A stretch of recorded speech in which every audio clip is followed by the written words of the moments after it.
Oke, assalamualaikum warahmatullahi wabarakatuh. Selamat datang kembali di channel Helmi Turiza.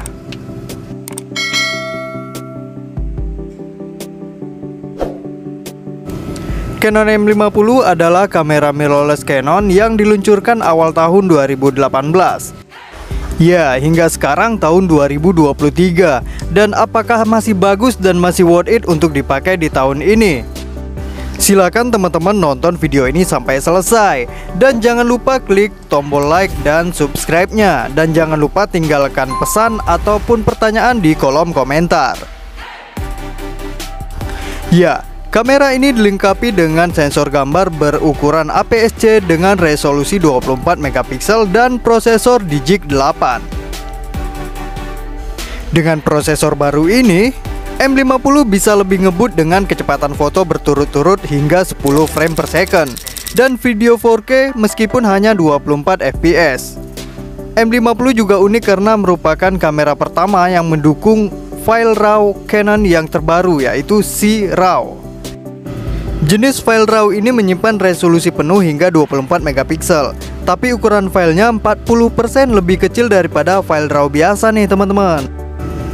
Dan untuk penggunaannya sendiri, Canon M50 ini sangat memudahkan bagi kita penggunanya nih teman-teman. Bisa dilihat di layar, kita bisa menggunakan touchscreen ya teman-teman. Kita bisa asal sentuh-sentuh aja di bagian layarnya untuk memilih menu dan memilih settingan-settingan yang ada pada kamera ini nih teman-teman. Nah, bukan hanya untuk memudahkan kita untuk men-setting kamera, di sini juga memudahkan kita untuk melihat hasil foto dan video yang sudah kita ambil di kamera ini nih teman-teman. Nah, touchscreen-nya juga bisa kita gunakan untuk mencari fokus seperti ini ya teman-teman. Mau kita fokuskan ke objek ataupun ke background, terserah teman-teman, tinggal pilih di layarnya nih teman-teman.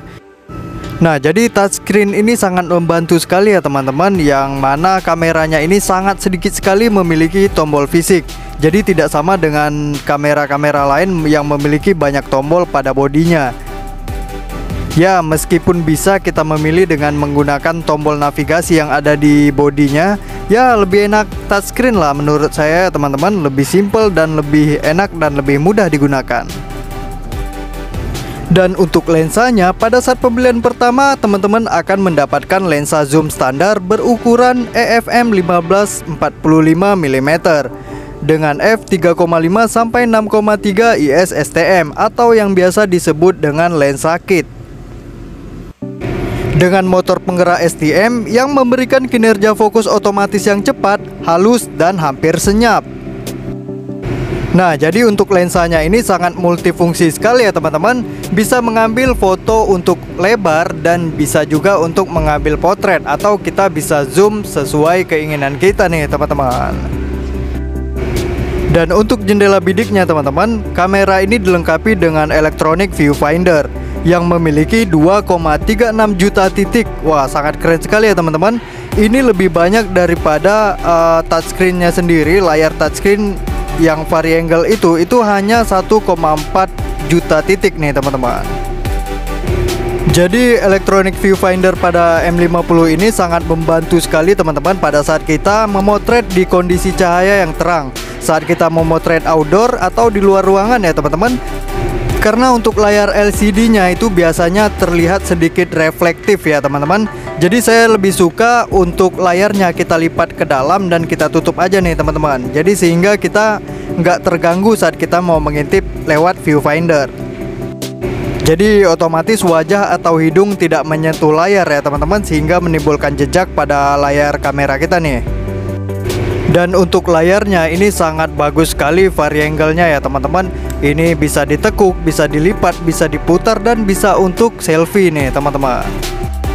Oke, kemudian kita lanjut dengan autofocusnya. Di sini memiliki tracking autofocus, zone autofocus, dan one point autofocus nih teman-teman.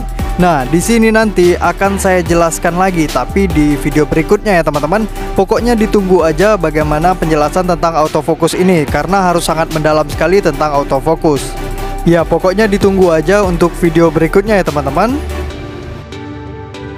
Dan kemudian untuk slow motion ya teman-teman, nah nanti akan juga saya bahas di video berikutnya, yang dengan lebih lengkapnya lagi ya teman-teman. Pokoknya teman-teman pantengin aja channel ini, jangan lupa lah pokoknya untuk subscribe channel ini ya teman-teman.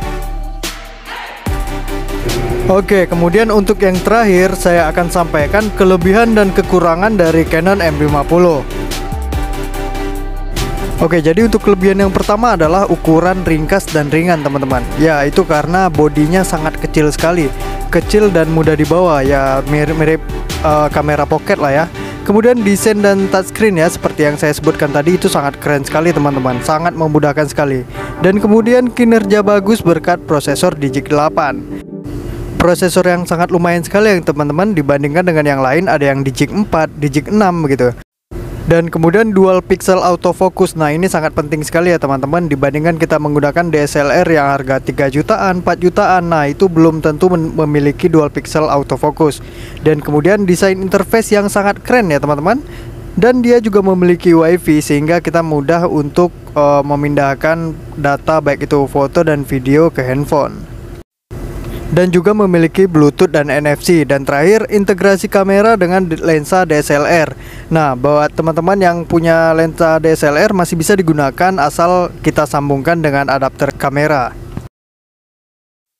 Oke, jadi ini kita lanjut dengan kelemahannya ya teman-teman. Jadi untuk kelemahannya sebenarnya ini masalah harga teman-teman. Jadi jika teman-teman mempunyai budget yang lebih tinggi, maka teman-teman akan mendapatkan kelemahan yang ada di Canon M50 ini. Contohnya untuk video 4K nya nih ya teman-teman. Video 4K itu hanya bisa di 24 fps ya. Nah, jadi jika teman-teman ingin yang lebih tinggi ya, teman-teman bisa mengeluarkan dana lebih untuk mendapatkan kamera dengan 4K yang lebih bagus. Dan kemudian untuk pengaturan ISO-nya, nah ISO-nya ini bisa teman-teman dapatkan di kamera yang lain yang bisa lebih menghilangkan noise ya teman-teman dibandingkan Canon M50 ini. Tapi saya rasa cukup untuk kamera pemula. ISO-nya ini sangat lumayan bagus ya teman-teman untuk di low light. Dan kemudian untuk pengecasannya tidak bisa menggunakan USB dan power bank teman-teman, karena kita harus copot baterai. Dan itu menurut saya agak aman ya teman-teman, karena tidak akan menyebabkan kamera panas atau baterainya panas. Dan kemudian untuk silent scene mode-nya tidak bisa diatur secara manual. Nah, jadi untuk silentnya hanya bisa di mode autonya saja nih teman-teman. Oke, jadi terima kasih banyak buat teman-teman yang sudah menonton. Jadi saya rasa sekian aja ya dari saya, Helmi Turiza. Jangan lupa untuk video berikutnya akan saya sambung lagi tentang Canon M50 ini. Sekian dari saya, Helmi Turiza. Assalamualaikum warahmatullahi wabarakatuh.